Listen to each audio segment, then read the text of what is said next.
Hi everyone. आज हम ENT के ऑडियोग्राम्स डिस्कस करने वाले हैं। तो ऑडियोग्राम्स डिस्कस करने से पहले सबसे पहले हम ये देखते हैं कि ऑडियोमेट्री में यूज़ होने वाले सिंबल्स कौन कौन से हैं। तो यहाँ पे ये सिंबल्स दिए गए हैं। राइट ईयर और लेफ़्ट ईयर के लिए अलग अलग सिंबल्स हैं और अनमास्क्ड और मास्क्ड ईयर के लिए भी अलग अलग सिंबल्स हैं। And air conduction, bone conduction के लिए भी अलग अलग हैं। तो एयर कंडक्शन अगर अनमास्क्ड होता है राइट ईयर में तो उसका सिंबल होगा circle, R for right and R for round. इस तरीके से हम रिमेंबर कर सकते हैं।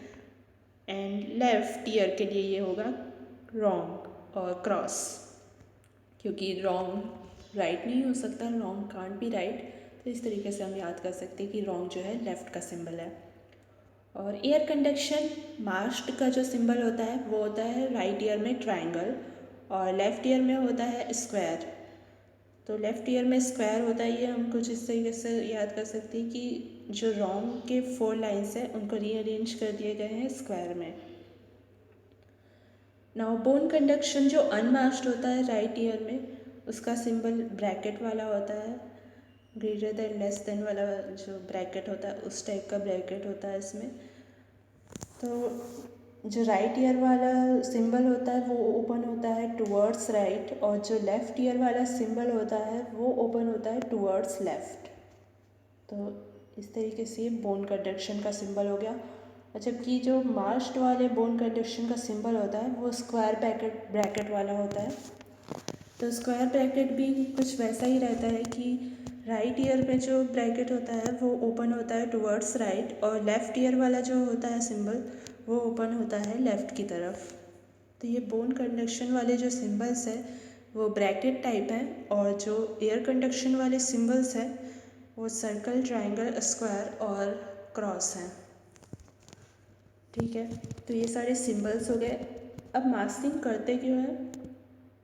मास्क्ड इसलिए किया जाता है ईयर को ताकि हमें प्योर रिजल्ट मिले, जिससे कि दूसरा ईयर कंट्रीब्यूट ना करे हियरिंग में। जैसे कि हम एक एग्जांपल में दे सकते हैं, एयर कंडक्शन में जो लॉस होता है वो 40 डेसिबल का लॉस होता है। तो अगर 50 डेसिबल का लॉस हुआ है राइट ईयर में, लेकिन स्टिल अगर अनमास्क्ड हुआ दूसरा ईयर पेशेंट का, तो 10 डेसिबल जो साउंड है वो लेफ़्ट ईयर में भी उसको सुनाई देगा। 40 डेसिबल साउंड तो लॉस हो जाएगा एयर कंडक्शन में, है ना। जब राइट ईयर से वो लेफ़्ट ईयर में ट्रैवल कर रहा होगा वो साउंड, तो 40 डेसिबल तो लॉस हो जाएगा, लेकिन 10 डेसिबल स्टिल सुनाई देगा।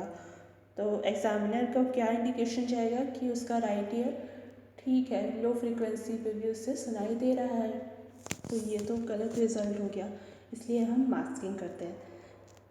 अब मास्किंग करते कैसे हैं? वाइट नॉइज़ से करते हैं और कंटिन्यूस साउंड देते हैं, कंटिन्यूस लाउड साउंड, उसको वाइट नॉइज़ बोलते हैं।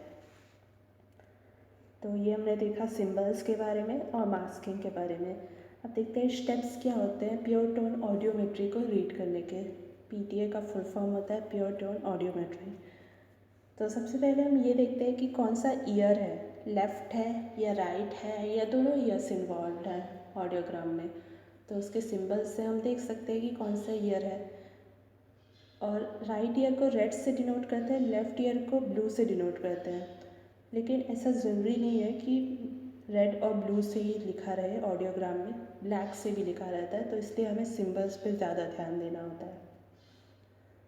सेकेंड स्टेप में हम क्या देखेंगे, ईयर को देख लिया हमने, लेफ़्ट राइट ईयर दोनों है। उसके बाद सेकेंड स्टेप में देखेंगे कि नॉर्मल रेंज में आ रहा है या नहीं, यानी कि 25 डेसिबल तक की फ्रीक्वेंसी में 25 डेसिबल तक वो सुन पा रहा है कि नहीं। थ्रेशोल्ड ऑफ हियरिंग उसका 25 डेसिबल से ज़्यादा तो नहीं है, ये हम देखेंगे।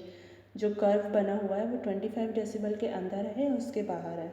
तो इसके लिए हम सबसे पहले 25 डेसिबल पे एक हॉरिजॉन्टल लाइन खींच देते हैं, जिसकी वजह से हमें आसानी होती है उस कर्व को जज करने में कि वो उसके पहले आ रहा है और उसके बाद आ रहा है। तो नॉर्मल है फिर तो ठीक है, नॉर्मल लिख देंगे हम अपना डायग्नोसिस की नॉर्मल ईयर है, जिसका भी ऑडियोग्राम है वो ईयर नॉर्मल है। और अगर एबनॉर्मल होता है, वो 25 डेसिबल के बाहर आता है, तब हम बाकी चीज़ों को देखेंगे, वरना कुछ भी नहीं देखेंगे, ईबी कैप वगैरह कुछ भी नहीं देखना है। इन केस अगर वो एबनॉर्मल है तब हम देखेंगे कि ए बी गैप प्रेजेंट है या एब्सेंट है। तो ए बी गैप अगर एब्सेंट है या फिर 15 डेसिबल तक के अंदर का है ए बी गैप, है ना, जो बोन कंडीशन और एयर कंडीशन के बीच में गैप है वो 15 डेसिबल तक के अंदर का है, तो फिर होगा सेंसरी न्यूरल हियरिंग लॉस। ऐसा क्यों होगा? क्योंकि एयर कंडक्शन बोन कंडक्शन जब साथ में जा रहे हैं तो बहुत पॉसिबिलिटी है कि कॉमन पाथवे में डिफेक्ट है, तभी तो दोनों में ही डिफेक्ट आ रहा है एक साथ। और कॉमन पाथवे कौन सा होता है?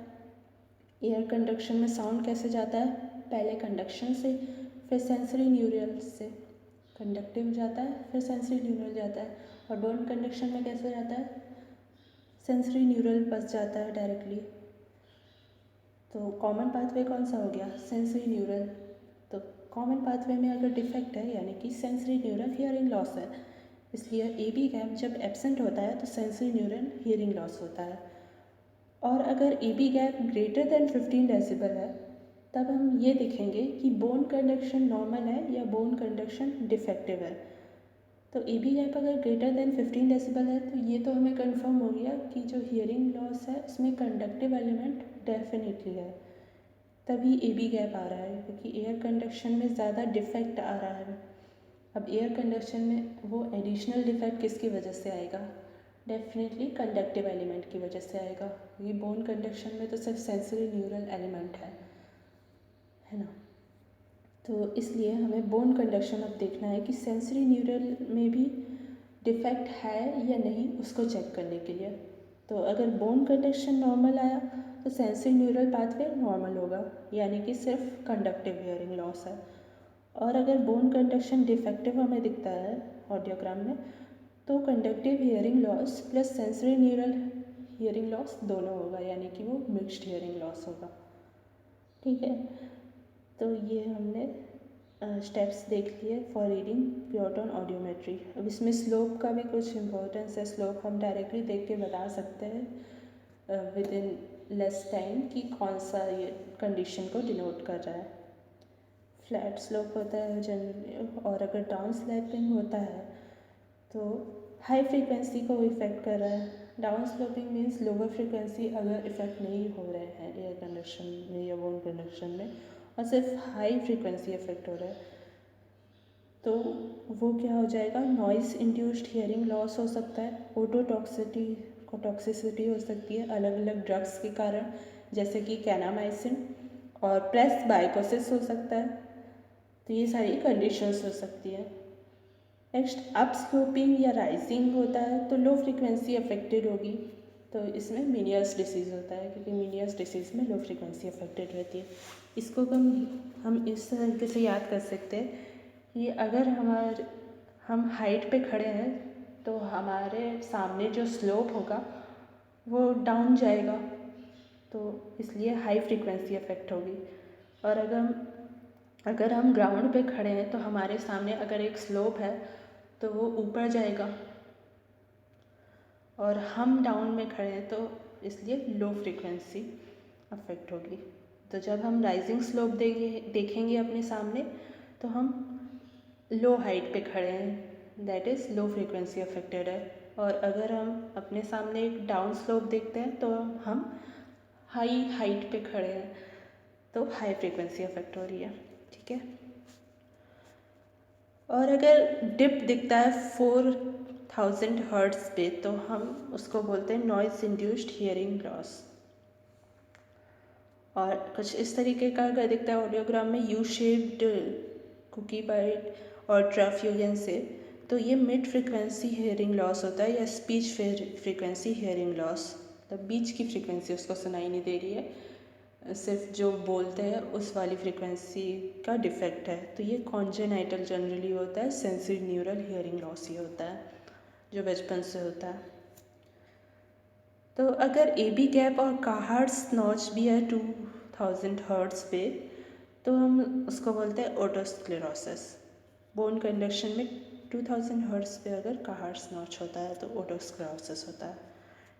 ठीक है, तो समरी क्या थी इसकी कि सेंसरी न्यूरल हियरिंग लॉस में क्या होगा? कोई ए बी गैप नहीं होगा, और एबनॉर्मल एयर कंडक्शन और बोन कंडक्शन दोनों होगा। कंडक्टिव हियरिंग लॉस में क्या होगा, ए बी गैप रहेगा और बोन कंडक्शन नॉर्मल रहेगा लेकिन एयर कंडक्शन एबनॉर्मल रहेगा। मिक्स्ड हियरिंग लॉस में क्या होगा, ए बी गैप रहेगा और एबनॉर्मल बोन कंडक्शन रहेगा और एबनॉर्मल एयर कंडक्शन भी रहेगा। और नॉर्मल में क्या होगा, अगर नॉर्मल रेंज में है तो ए बी गैप प्रेजेंट हो या एब्सेंट हो उससे कोई फ़र्क नहीं पड़ता, वो नॉर्मली हियरिंग ही होगी। ठीक है, तो सबसे पहले तो हमें रेंज ही देखनी होती है, नॉर्मल में है कि एबनॉर्मल में। तो अब हम कुछ ऑडियोग्राम्स देखते हैं। इस ऑडियोग्राम में हम देख सकते हैं कि बोन कंडक्शन नॉर्मल है। अगर हम सबसे पहले देखें तो हम क्या देखेंगे, कौन सा ईयर है, राइट है या लेफ़्ट है। तो यहाँ पे सर्कल का सिंबल है ईयर कंडक्शन में, तो ये राइट ईयर है। और एक ब्रैकेट है, स्क्वायर ब्रैकेट, यानी कि मास्किंग वाला है और वो राइट की तरफ ओपन हो रहा है, तो यानी कि बोन कंडक्शन है राइट ईयर का। तो इसमें एयर कंडक्शन और बोन कंडक्शन दिया गया है राइट ईयर का। सेकेंड स्टेप में हम क्या देखेंगे, नॉर्मल है कि एबनॉर्मल है। तो 25 डेसिबल पे अगर हम एक लाइन खींचें तो हम देख सकते हैं कि एयर कंडक्शन जो है वो एबनॉर्मल है, जबकि बोन कंडक्शन जो है वो नॉर्मल है। तो ये हो गया सेकेंड स्टेप। इसमें अब हम एबनॉर्मल चीज़ को देख लिया है। अब हम ये देखेंगे कि ए बी गैप प्रेजेंट है या नहीं। ए बी गैप प्रेजेंट है, यहाँ पे दिख रहा है, तो यहाँ पे कंडक्टिव एलिमेंट तो है। अब हम ये देखेंगे कि बोन कंडक्शन नॉर्मल है या एबनॉर्मल। बोन कंडक्शन नॉर्मल है तो सिर्फ कंडक्टिव एलिमेंट ही प्रेजेंट है, यानी कि ये कंडक्टिव हियरिंग लॉस का ऑडियोग्राम है। ठीक है, अब नेक्स्ट हम ये यहाँ पे देखते हैं। अब ये जो है इसमें राइट ईयर ही है। कौन सा ईयर है, राइट ईयर, क्योंकि यहाँ पे भी सर्कल है अगेन और स्क्वायर ब्रैकेट है जो कि राइट की तरफ ओपन हो रहा है। तो फर्स्ट स्टेप हो गया। अब सेकेंड स्टेप में हम क्या देखेंगे कि नॉर्मल है कि एबनॉर्मल। अगर हम 25 डेसिबल पे यहाँ पे एक लाइन खींचें तो हम देख सकते हैं कि दोनों ही एयर कंडक्शन और बोन कंडक्शन एबनॉर्मल है। तो अब तीसरी चीज़ हम ये देखेंगे कि ए बी गैप प्रेजेंट है या नहीं। ए बी गैप तो यहाँ पे प्रेजेंट है, बहुत अच्छा खासा प्रेजेंट है, 40 डेसिबल के अराउंड। तो यहाँ पे ए बी गैप तो प्रेजेंट है, यानी कि कंडक्टिव एलिमेंट है। अब हम देखेंगे कि सेंसरी न्यूरल एलिमेंट है कि नहीं। तो इसके लिए हम बोन कंडक्शन देखेंगे, वो नॉर्मल है कि एम नॉर्मल है। बोन कंडक्शन भी एम नॉर्मल है यहाँ पे, तो सेंसरी न्यूरल एलिमेंट भी प्रेजेंट है, यानी कि ये मिक्स्ड हियरिंग लॉस है। अब हम इसका डिग्री या एक्सटेंट कैसे देख सकते हैं, 500, 1000 और 2000 पे एयर कंडक्शन का जो थ्रेशोल्ड है उसको मिला के हम देख सकते हैं, यानी कि 75 + 80 + 75/3 करके हम देख सकते हैं। तो इसके नोट्स में दिया होगा ये 75 + 80 + 75/3, ये 76 डेसिबल आ रहा है इसका। तो हमने डिग्री ऑफ हियरिंग लॉस में देखा है कि 76 डेसिबल जो है वो सीवियर डिग्री का हियरिंग लॉस होता है, क्योंकि नॉर्मल में कितना होता है, 0 to 25 होता है, उसके बाद 26 to 40 माइल्ड होता है, फिर 41 से 55 होता है मॉडरेट, एंड 56 से 70 होता है मॉडरेटली सीवियर, देन 71 से 91 होता है सीवियर, एंड ग्रेटर देन 91 होता है प्रोफाउंड। तो ये डिग्री ऑफ हियरिंग लॉसेस होती है। तो ये एक मिक्स्ड हियरिंग लॉस है जो कि मॉडरेट डिग्री का है, सीवियर डिग्री का है। 76 से आया था ना, इसमें सीवियर डिग्री का है। नेक्स्ट एक और ऑडियोग्राम है। इसमें क्या है, हम देखेंगे सबसे पहले कौन से ईयर का है। तो इसमें एक क्रॉस है और साथ में एक स्क्वायर ब्रैकेट है, यानी कि मास्क वाला बोन कंडक्शन है जो कि लेफ़्ट की तरफ ओपन हो रहा है। तो ये लेफ़्ट ईयर का ऑडियोग्राम है। अब हम यहाँ पे 25 डेसिबल पे एक लाइन खींचे तो हम देख सकते हैं कि एयर कंडक्शन यहाँ पे एबनॉर्मल है और बोन कंडक्शन भी एबनॉर्मल है। तो ये हमें पता चल गया नॉर्मल एबनॉर्मल। अब हम तीसरी चीज़ देखेंगे, ए बी गैप प्रेजेंट है कि नहीं। ए बी गैप तो यहाँ पे प्रेजेंट नहीं है, ऑलमोस्ट नील है, क्योंकि 10 डेसिबल का गैप है और 15 डेसिबल तक हम ये मानते हैं कि ए बी गैप प्रेजेंट नहीं है। तो यहाँ पे ए बी गैप एब्सेंट है, यानी कि ये सेंसरी न्यूरल हियरिंग लॉस है, कॉमन पाथवे में डिफेक्ट है क्योंकि। तो सेंसरी न्यूरल हियरिंग लॉस तो हमें समझ आ गया। साथ में यहाँ पे 4000 हर्ट्ज़ पे एक डिप पाई गई है, तो वो एक पर्टिकुलर कंडीशन को इंडिकेट करती है, that is noise induced trauma को। तो यहाँ पे सेंसरी न्यूरल हियरिंग लॉस है due to noise induced trauma. और हम इसका वो डिटेक्ट कर सकते हैं degree of hearing loss by taking average of frequency at 500, 1000 and 2000 hertz. तो कितना हो जाएगा 30 + 35 + 40 डिवाइडेड बाई 3। तो इसका कितना आ जाएगा, ये आ जाएगा 35 डेसिबल। तो 35 डेसिबल किस रेंज में आ रहा है, यहाँ पर अगर हम देखें तो ये आ रहा है माइल्ड की रेंज में। तो माइल्ड हियरिंग लॉस हुआ है due to noise induced trauma. तो ठीक है, कहाँ गया, ये माइल्ड डिग्री का हियरिंग लॉस है। तो ये सारे ऑडियोग्राम्स हमने डिस्कस किए जो कि एग्ज़ाम में पूछे जाते हैं। Thanks for watching.